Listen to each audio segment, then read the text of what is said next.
নমস্কার, সবাই কেমন আছেন? আশা করছি অনেক বেশি ভালো আছেন। আমি স্বর্ণিকা নরসিংদী থেকে বলছি। নতুন একটি ভিডিওতে আপনাদের সবাইকে স্বাগত জানাই। সকালবেলা স্নান সেরে চলে এসেছি ছাদে এসে এই যে কাপড় চোপড় মেলে দিচ্ছি।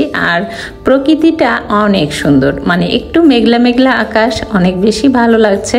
আর সকালবেলায় আসতে না ছাদে অনেক বেশি ভালো লাগে। বয়স ভেদে আমাদের ভালো লাগা মন্দ লাগা সব কিছুই পরিবর্তন হয়ে যায়, তাই না? ছোটবেলায় যেগুলো মনে হতো যে বড় হয়ে আমি এটা করব ওইটা করব, কিন্তু বড় হয়ে সব কিছু যেন চেঞ্জ হয়ে গেছে। স্কুল লাইফে কত বন্ধু বান্ধব ছিল, তাদেরকে একদিন কথা না বলতে পারলে যেন ভালোই লাগতো না। আর এখন দিনের পর দিন তাদের সাথে কথা হয় না, দেখা হয় না, তারপরেও দিব্যি দিনটা চলে যাচ্ছে। তোমাদের দাদাভাই গতকাল রাতে 4টা ইলিশ এনেছিল। সেই 4টা ইলিশ আজকে সকালে কেটে নিচ্ছি।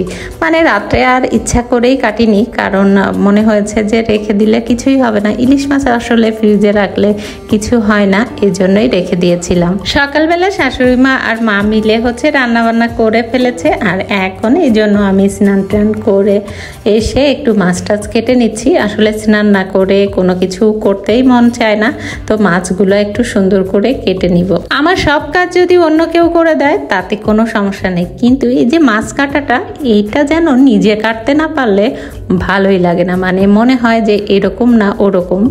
4টা মাছ কেটেছি। এই যে 4টা মাছ এখানে আছে, এতগুলো মাছ হয়েছে।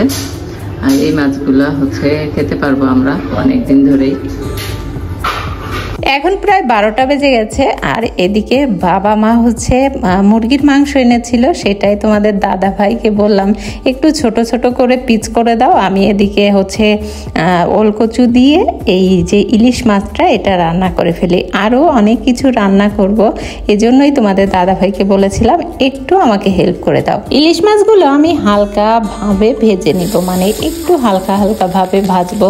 আর একটা ইলিশ মাছের পেটের ভিতরে ডিম রেখে দিয়েছিলাম, আর বাকিগুলা ডিম বের করেছিলাম। অনেকে দেখি ডিম রেখে রান্না করে, দেখতে ভীষণ ভালো লাগে। আর আমিও ভাবলাম আজকে আমিও একটু রেখে দেই, দেখি কেমন দেখায়। খুব বেশি বড় ইলিশ মাছ না, খুবই ছোট ইলিশ মাছ, কিন্তু খেতে খারাপ হয়নি।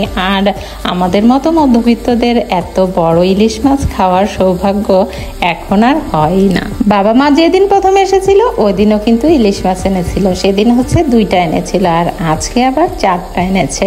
তো এই ইলিশ মাছগুলো খেতে আগেরগুলোর থেকে একটু বেশি ভালো হয়েছে। আর এখন রান্না করে নিব ওলকচু দিয়ে ইলিশ মাছ দিয়ে। এখানে কিন্তু চুই ঝাল দিলাম, আর আগেই জিরা ফোড়ন দিয়েছিলাম। এটাতে আমি তেমন কোনো মশলাই ব্যবহার করব না, আর সামান্য একটু গরম মশলা যদি দেই তাও নাও দিতে পারি। যাই হোক, এখানে কিন্তু একটু ওলগুলা দিয়ে তারপরে একটু ভালো করে নাড়াচাড়া দিয়ে নিলাম। তারপরে নারকেলের দুধ দিয়ে এই যে রান্না করা হয়ে গেছে। আর এই পাশে মুরগির মাংস রান্না করতেছি। আমার বাবা মুরগির মাংস খাবে, কিন্তু সেটা আলাদা। এইখানে পেঁয়াজ রসুন দিয়ে রান্না করেছি, আর বাবার জন্য আলাদা করে রান্না করেছি। বাসায় সবার খাওয়া দাওয়া হয়ে গেছে, আমি আর তোমাদের দাদা ভাই শুধু বাকি আছি। আর তোমাদের দাদা ভাইয়ের জন্য প্লেটটা খুব সুন্দর করে একটু সাজিয়ে নিয়েছি। আর যে ইলিশ মাছের ডিম হয়েছিল ওইটা কিন্তু এই যে ভাজি করেছি। এত মজা লেগেছে, অনেক দিন পরে এত তৃপ্তি সহকারে দুইজনে বসে খাওয়া দাওয়া করছি। সবার সাথে বসেই খেতে পারতাম, কিন্তু ওই যে আমি একটু রুটি বানিয়ে দিচ্ছিলাম আমার শাশুড়ি মার জন্য, এজন্য একটু দেরি হয়ে গেল। আর তোমাদের দাদা ভাই মেয়েকে ড্রয়িং ক্লাসে দিয়ে এসে এখন দুইজনে খেতে খেতে প্রায় 3:30 বেজে যাচ্ছে। তোমাদের সাথে এইরকম ভালো ভালো মুহূর্তগুলো শেয়ার করতে চাই।